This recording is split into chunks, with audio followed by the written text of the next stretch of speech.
오늘은 침묵하라 하시는 이유, 침묵하라 하시는 이유라는 제목으로 하나님의 말씀 증거하겠습니다. 여러분, 지난 한 주간 어떻게 지내셨어요? 아마 은혜 중에 모든 것을 은혜라 고백하면서 그렇게 하나님과 함께 깊이 교제하며 지내셨지요? 네, 월화수 부흥사경회가 있었는데 정말 많은 분들이 큰 은혜를 받았습니다. 한번 현장 볼까요? 네, 주강사 김은영 총장님이셨는데 장신대 설교학에 대가시고 저희 선생님이신데 저도 깜짝 놀랐어요. 이렇게까지 준비해 오실 줄은 몰랐어요. 너무나 말씀 하나하나가 우리 마음을 새롭게 하는 복된 말씀, 너무나 감사한 말씀이 5번의 집회 동안 쏟아졌습니다. 그리고 저희 수요 찬양팀이 정말 열정을 다해서 매 시간 저녁과 새벽 시간에 말씀을 들으며 함께 찬양하는 시간을 가졌는데 정말 복이 있는 시간이 아니었나 싶고요. 또 우리 찬양대도 열정을 다해줘서 우리 찬양대, 길르아 찬양대, 또 여전도의 찬양대, 또 가나안 찬양대가 참 시간 은혜 넘치는 시간을 만들어 주었습니다. 가나안 찬양대도 감사를 드리고요.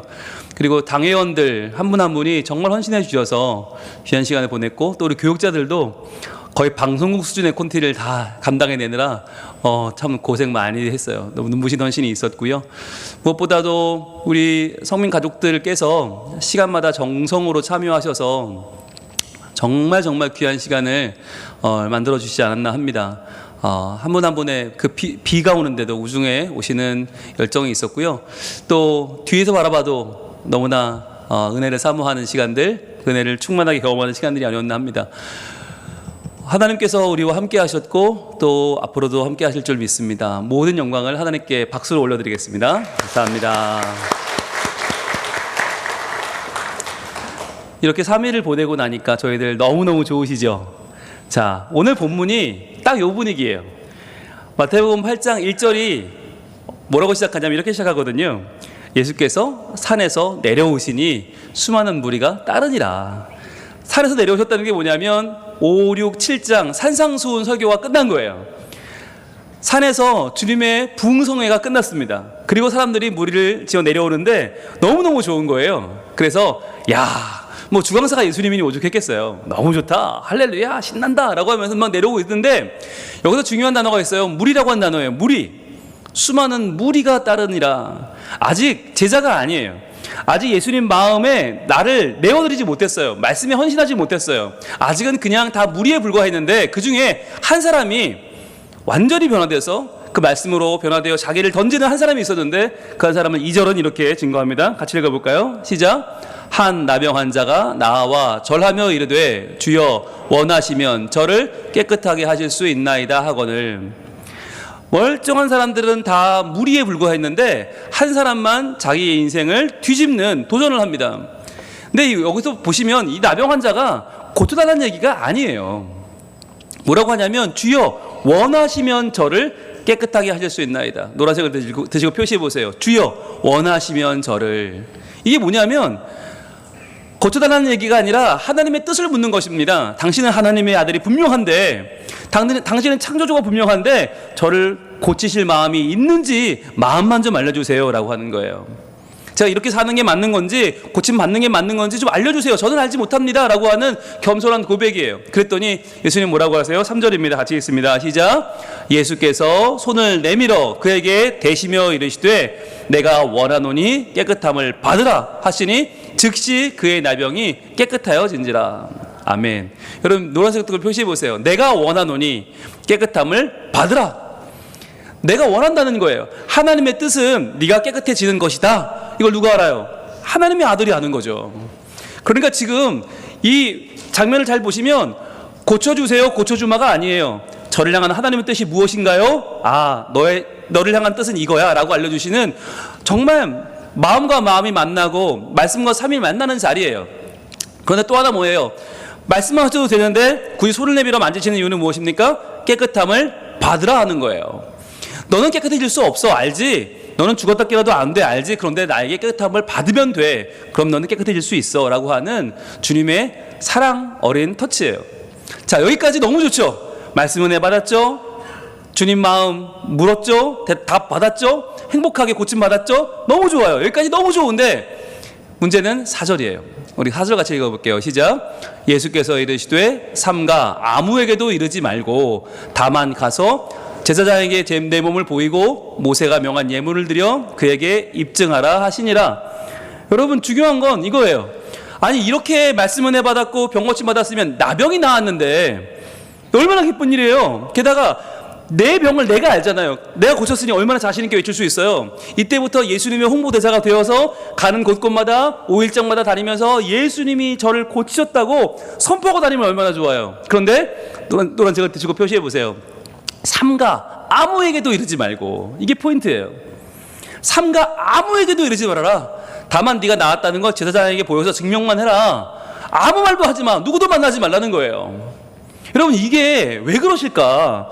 아니 예수님 이렇게 좋은 기회가 어디 있어요? 제가 베드로라면 예수님 설득할 거예요. 아니 예수님 이렇게 고침받고 이 사람이 전파하면 복음이 쫙쫙쫙 전국으로 퍼질 텐데 예수님 왜 말리세요? 라고 할 것 같아요.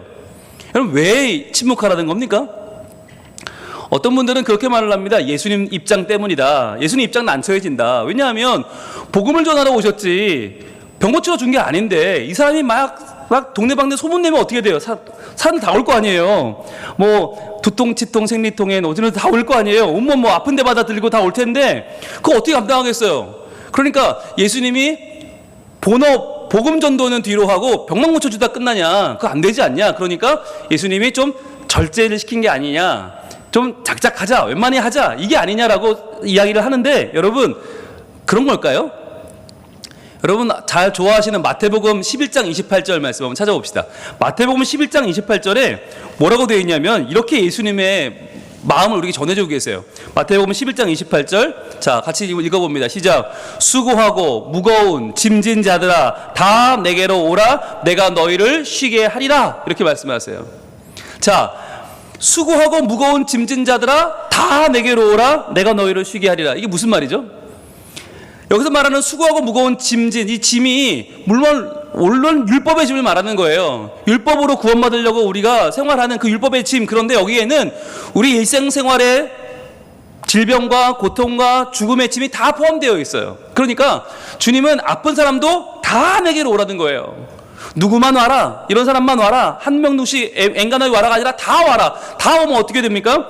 우리 마태복음 오늘 본문 돌아가서 8장에 8장 16절 17절 말씀을 보겠습니다. 뭐라고 기록되어 있냐면 8장 16절 저물매 사람들이 귀신 들린 자를 많이 데려오고 예수께 오건을 많이 데리고 예수님께 왔어요. 예수님께서 말씀으로 귀신들을 쫓아내시고 병든 자들을 다 고치시니 자 많이 데리고 왔는데 다 고치셨어요.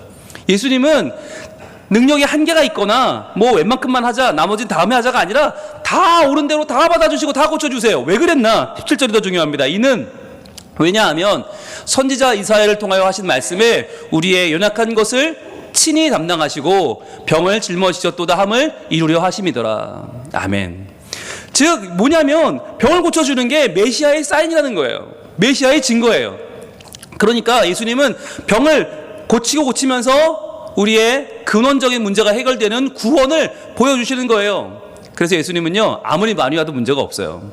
그렇다면 침묵하라는 것은 예수님 때문이 아니에요. 그러면 누구 때문이에요?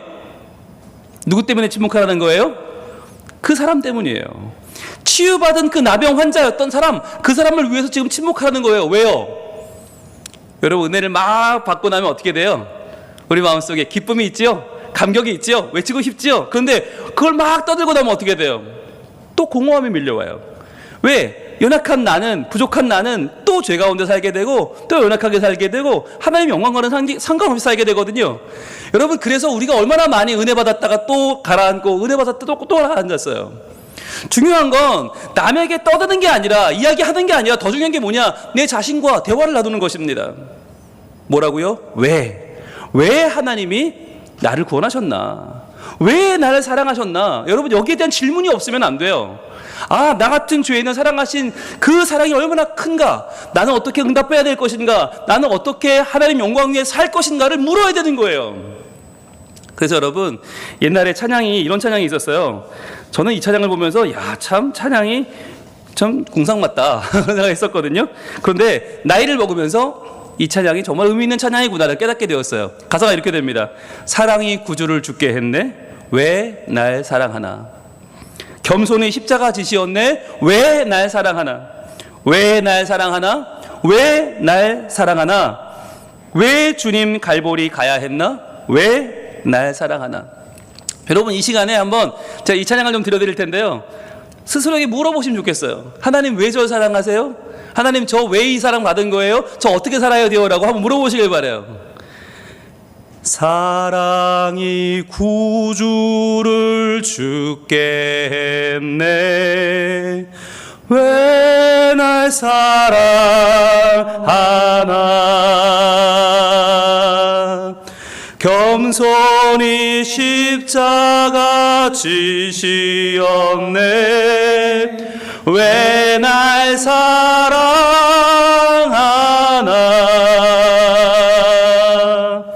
왜 날 사랑하나. 왜 날 사랑하나. 왜 주님 갈보리 가야 했나. 왜 날 사랑하나.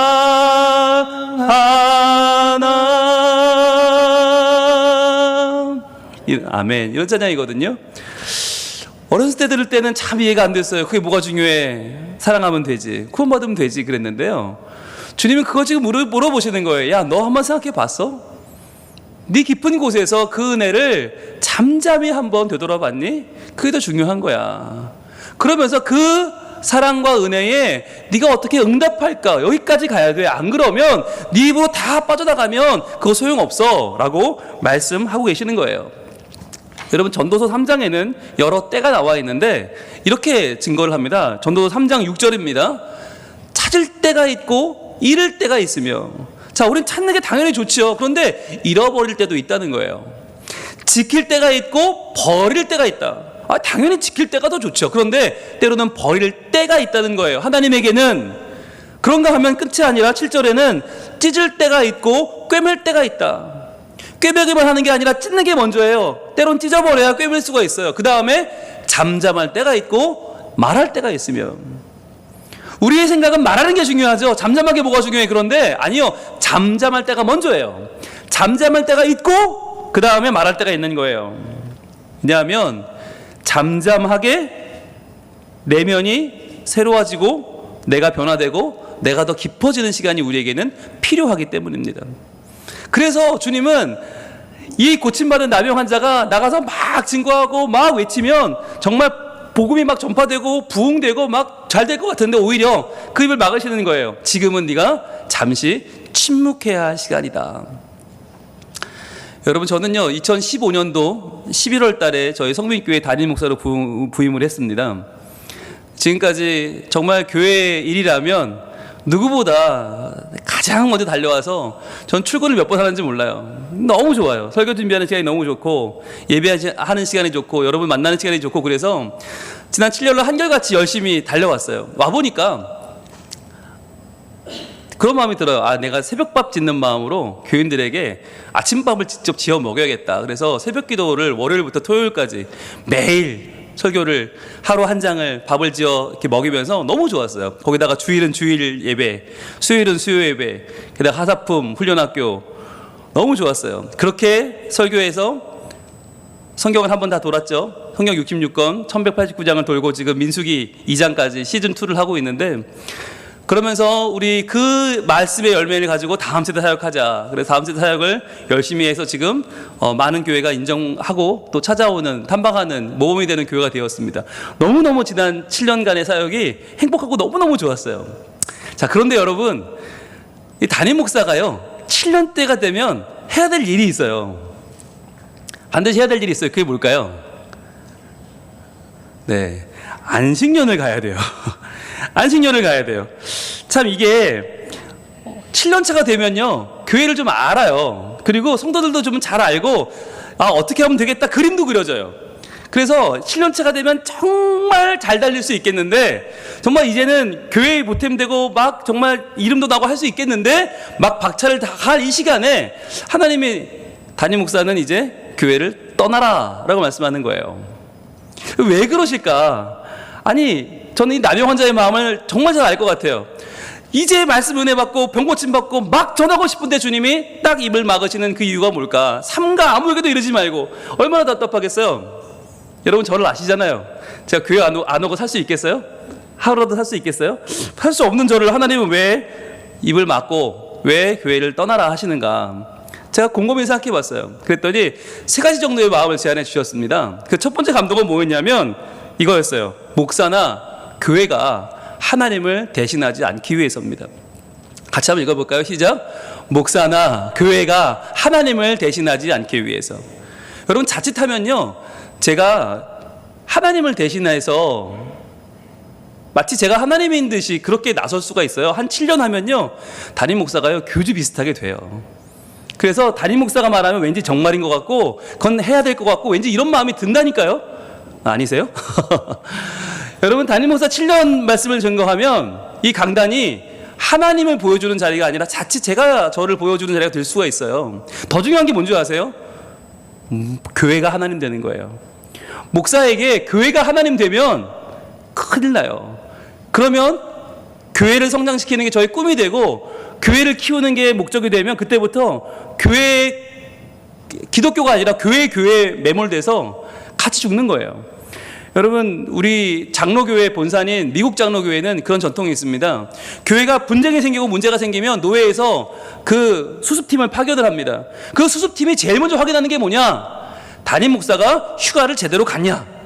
담임 목사가 안식년을 제대로 갔냐? 이걸 확인합니다. 왜냐하면 우리가 보면 휴가도 안 가고 열심히 일하는 목사님 대단해 보이잖아요. 안식년도 안 가고 일하는 목사님 엄청나 보이잖아요. 그런데 그런 분들이 문제가 생겨요. 왜? 나는 휴가도 안 가고 교회를 사랑한다.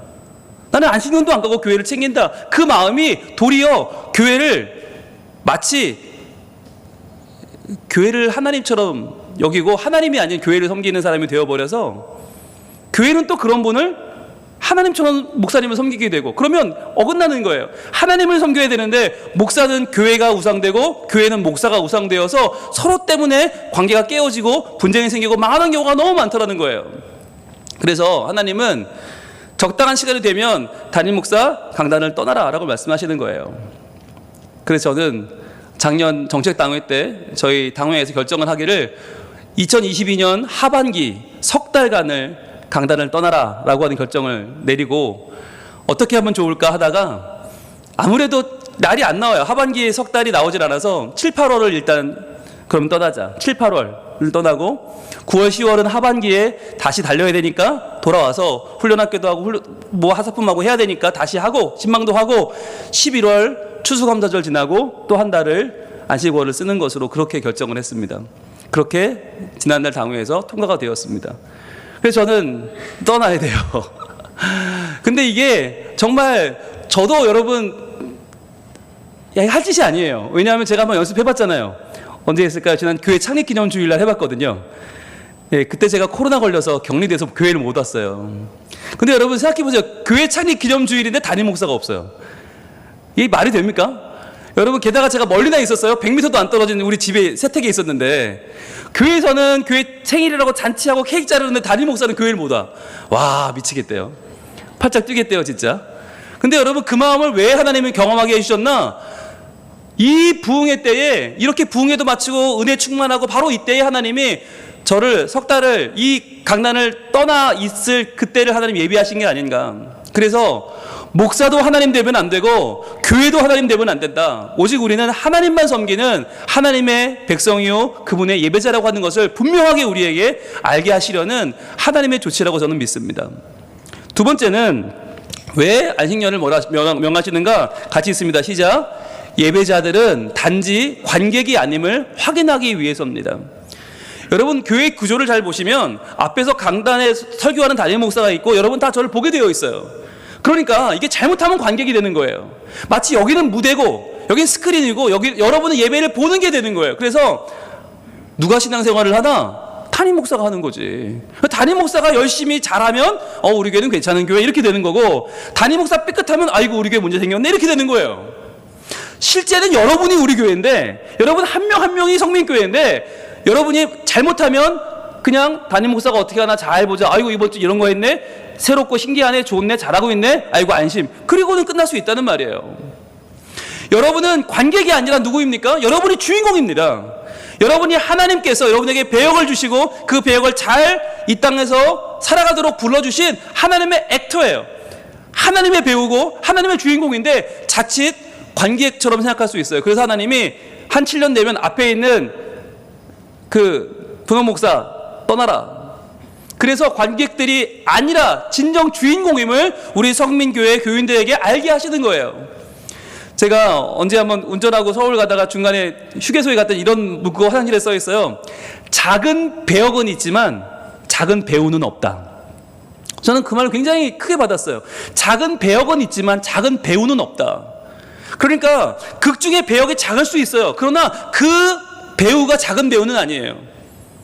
하나님이 여러분을 바라보실 때 여러분이 교회 안에 배역이 작을 수는 있지만 여러분이 결코 작지 않아요.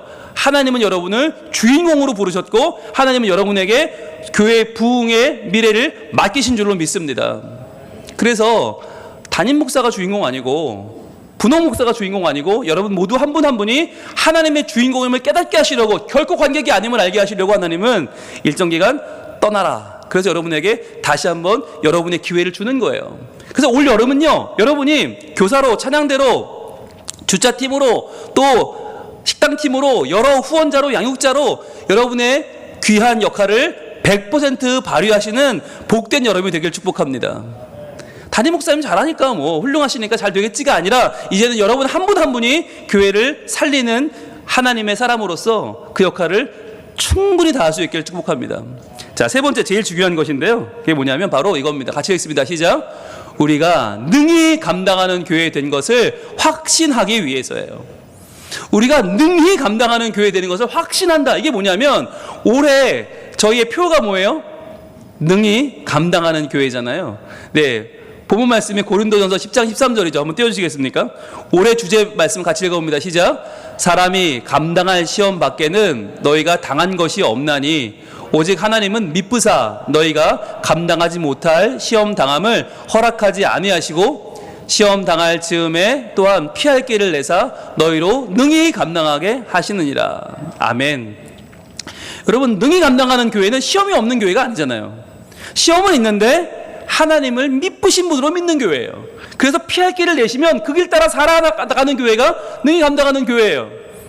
저는 이 올해의 표어가 바로 코로나, 이 어마어마한 우리의 위기를 능히 이기게 하시는, 이제 일상을 회복하게 하시는 하나님의 은혜라고 믿습니다. 근데 일상의 회복 중에 제일 귀한 게 뭐예요? 은혜의 회복이에요. 이 은혜의 회복을 위해서 하나님이 우리에게 능히 감당하는 교회가 되게 하시는데, 그 중에 정말 중요한 포인트가 뭐냐면 바로 앞절에 있어요. 이 우리가 계속 암송한 고린도전서 10장 13절의 바로 앞절이 뭐냐? 바로 12절 이렇게 말씀합니다. 따라합니다. 시작. 그런즉 선줄로 생각하는 자는 넘어질까 조심하라. 아멘. 이거예요. 이게 먼저 나오고 그 다음에 사람이 감당한 시험 받겠느니 쭉 나와요. 즉 선줄로 생각하냐? 넘어질까 조심해라. 지난 7년 동안 성민교회가 계속 성장해 왔어요. 인원이 계속 늘고 예산이 계속 늘고 계속 평가가 좋아지고 계속 좋아졌어요. 여러분, 그게 누가 한 겁니까? 그걸 제가 한 게 아니에요. 그걸 우리가 한 게 아니에요. 하나님이 하셨잖아요.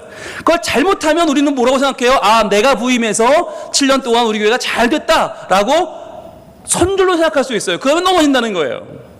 반드시 넘어진다. 그렇기 때문에 하나님은 선줄로 생각하지 말고 어떻게 해요? 하나님 앞에 엎드리라는 거예요.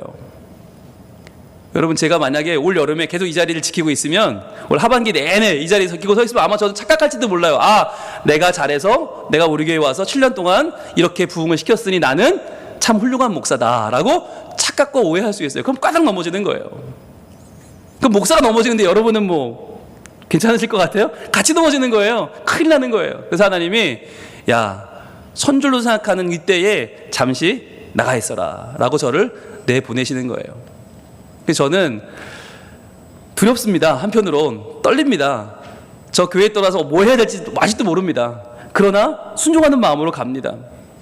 여러분 저를 아시잖아요. 제가 하루라도 설교 안 하면 살 수 있을 것 같으세요? 하루라도 여러분 안 오면 살 수 있을 것 같으세요? 아마 온몸에 두드러기가 돋고 입맛이 하나도 없고 잠도 못 자고 아마 벽을 긁을 겁니다. 그러나 그럼에도 저는 순종하는 마음으로 떠납니다. 그동안 광고를 왜 안 했나 하는 분도 계시는데 지금 7월부터 제가 안식년이니까 사실 지금 저 안식이에요. 근데 왜 설교하고 있을까요? 네, 지난주에 광고했으면 부흥회를 어떻게 하려고 그러세요? 부흥회 내내 우리 목사님 가시는데 부흥회가 되겠어요? 은혜가 되겠어요? 그러니까 부흥회는 끝나고 광고하자. 근데 끝나니까 오늘이에요. 저 내일 서울 올라가고요. 모레 출국합니다. 가기 직전에 광고하는 이유는 저 때문에 여러분이 흔들리실 이유가 하나도 없다는 거예요. 담임 목사 하나 없다고 우리 교회 끄떡 없어요. 하나님이 계시니까 능히 감당하는 교회 되는 줄로 믿습니다. 제일 중요한 게 뭐냐? 지금까지 7년을 함께 하신 분은 하나님이시고 우리 성민교회를 성민교회 되게 하신 분도 하나님이시고 우리 교회에 말씀 주신 분도 하나님이시고 다음 세대 사역을 이끌어 오시는 분도 하나님이신 줄 믿습니다. 그렇기 때문에 우리의 뜨거운 여름도 우리 하반기도 하나님께서 우리와 함께 하시면 모든 것이 은혜 모든 것이 은혜가 되어 우리에게는 더욱 은혜가 넘치는 올 하반기 될 줄로 믿습니다. 여러분 잘하실 거예요. 저는 걱정 안 해요. 하나님을 믿기 때문에 걱정 안 해요.